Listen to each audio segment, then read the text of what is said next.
Hello, you're watching Vnews Bulletin. I'm Nhung from Hanoi. Now let's come to our top stories as usual.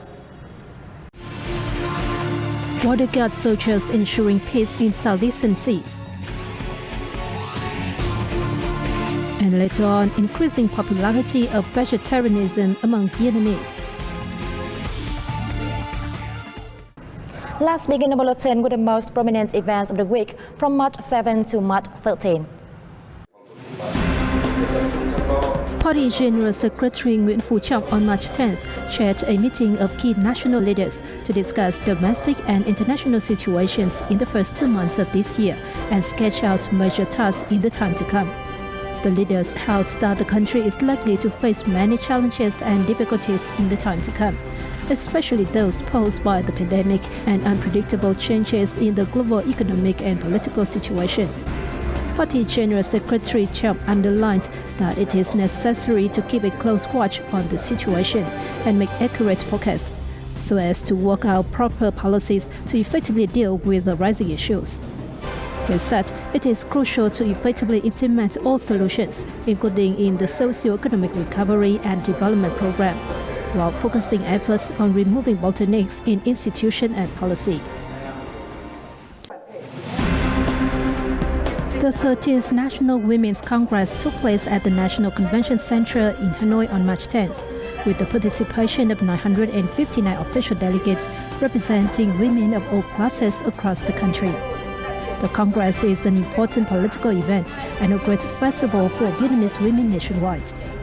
Addressing the event, Prime Minister Phạm Minh Chính urged the Vietnam Women's Union to firmly grasp and concretize views, guidelines and policies of the party, continue to consolidate its organizational structure and renovate the operation method to become a professional and effective organization for women's comprehensive development and the country's strength and prosperity.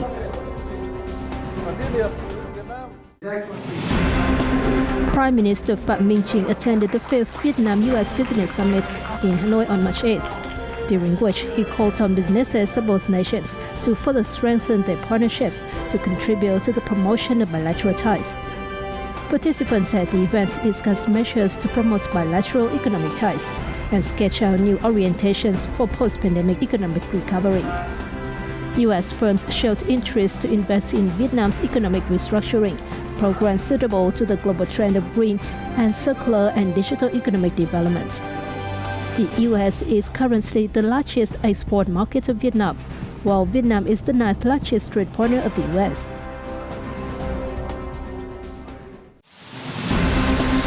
Two repatriation flights, arranged and fully funded by the government, have been conducted so far, bringing home nearly 590 Vietnamese citizens living in war-ravaged areas in Ukraine. The first flight, operated by the national flag carrier Vietnam Airlines, arrived at Hanoi's Nội Bài International Airport on March 8th. It carried 287 Vietnamese. Meanwhile, a Bamboo Airways flight carrying 300 Vietnamese people evacuated from war zones in Ukraine to Poland arrived at Nội Bài International Airport on March 10th. Giving the top priority to citizen protection and the maximum safety of lives, property, and legal and legitimate interests of Vietnamese citizens and legal entities is a consistent policy of the party and state. This has been vividly illustrated in the repatriation of citizens from war zones in Ukraine.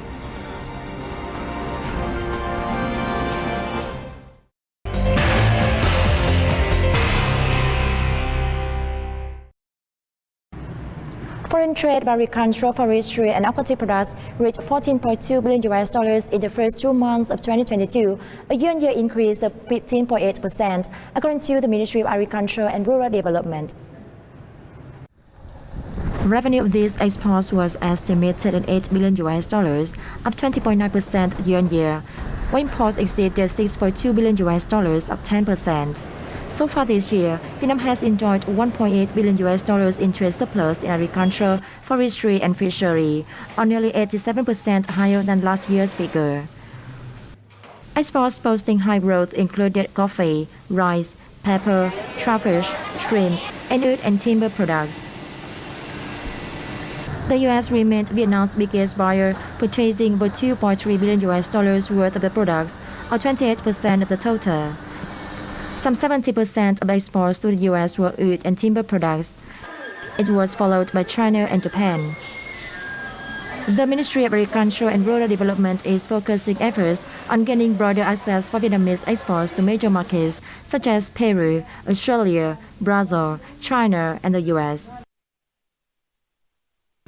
The Ministry of Industry and Trade has asked provinces and centrally run cities to review wind, solar, and hydropower projects included in the National Planning Scheme for Electricity Development for 2011-2020 with a vision towards 2030.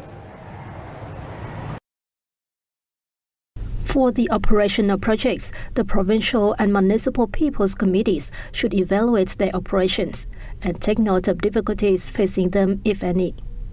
For those that have yet to be put into operation, the provincial and municipal people's committees need to provide updates on the project progress, along with obstacles regarding land, technical infrastructure, and finance, and propose solutions to them.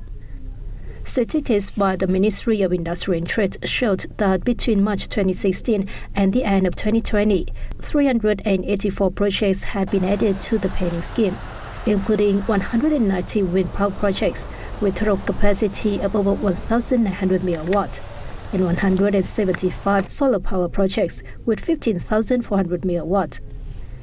Between 2011 and October 31, 2021, 84 wind power projects were put into commercial operation with a total capital of 3,980 MW.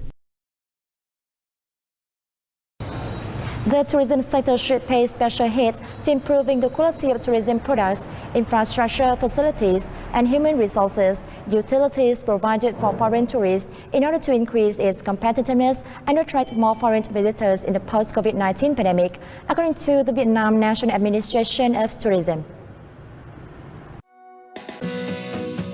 The tourism sector has set a target of serving 65 million visitors, including 5 million foreigners, and earning nearly $19.3 billion in 2022.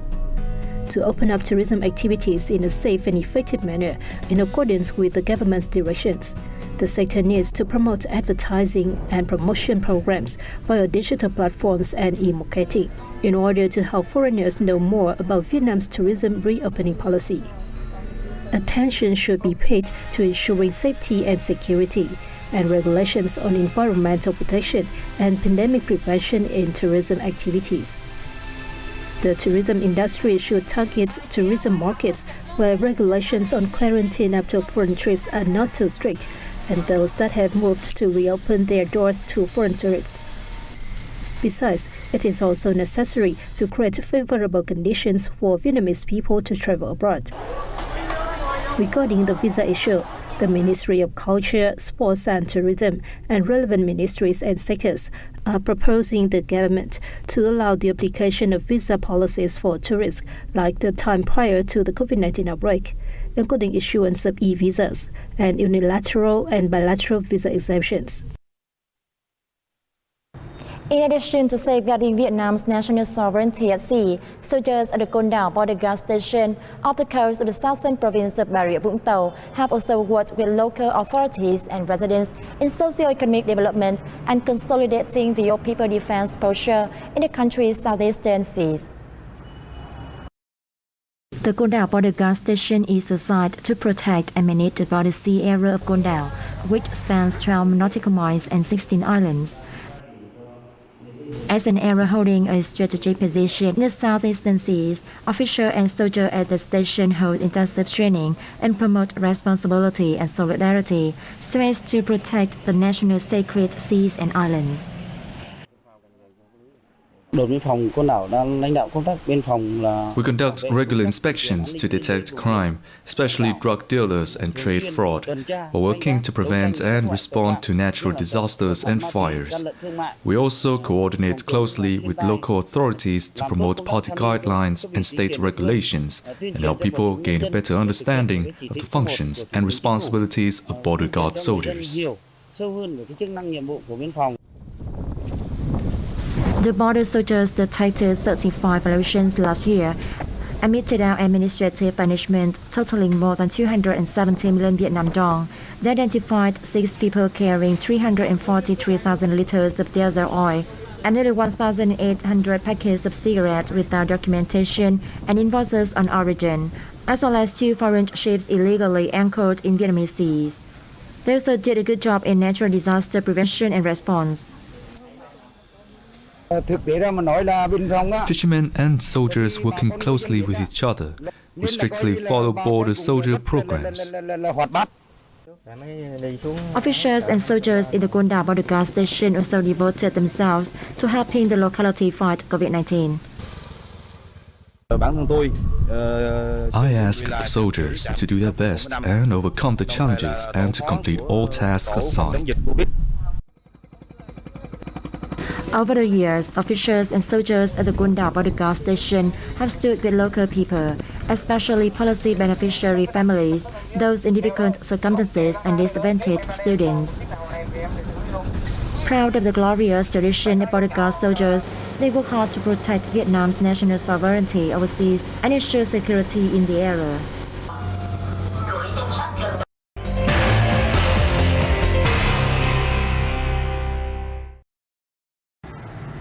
The travel magazine has listed Hạ Long Bay in the northern coastal province of Quảng Ninh and Củ Chi Tunnel in Ho Chi Minh City among the 10 must-visit epic and adventurous places in Southeast Asia.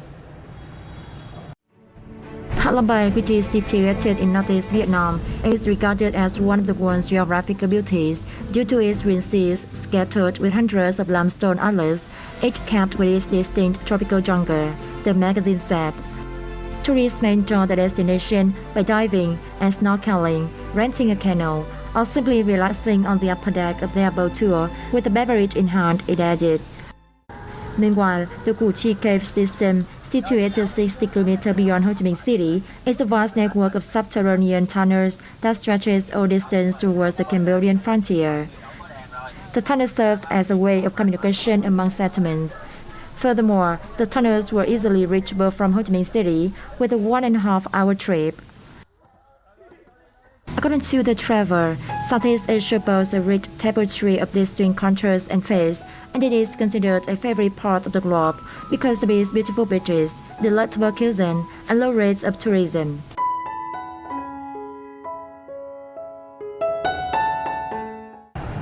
Vegetarianism is becoming popular among many Vietnamese people.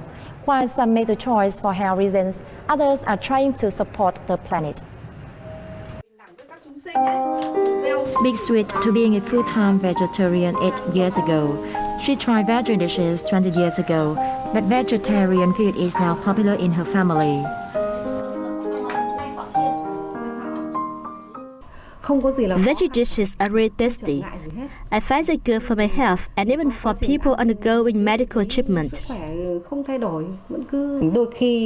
My mother sometimes prepares veggie dishes for the whole family. There are a wide range of dishes and all are mouth-watering. Ingredients for veggie dishes are meticulously chosen. They must be fresh and highly nutritious and have clear origin. As a vegetarian, Nguyễn Thị Lan Anh prepares excellent vegetarian feast. Her kitchen has become a trusted place for friends and relatives looking to eat vegetarian. Many young people order my vegetarian dishes on the first day of the Lunar New Month or the full moon. Friends and relatives normally book the full vegetarian feast. I receive 5 to 6 orders every month. Statistics show that some 10% of people in Europe and North America are vegetarian or vegan. Becoming a vegetarian or vegan is on the rise among people, including those in Vietnam. Along with health and religious reasons, veganism and vegetarianism also express their responsibility for the environment. I like steamed dishes. I often search for salad recipes and spring rolls because they are good for my health. There is a kaleidoscope of vegan and vegetarian dishes, from desserts, pho, noodles to fried dishes. They're prepared to suit the taste of people in different regions. And that is all for this hour. Thank you for being there with us and see you next time.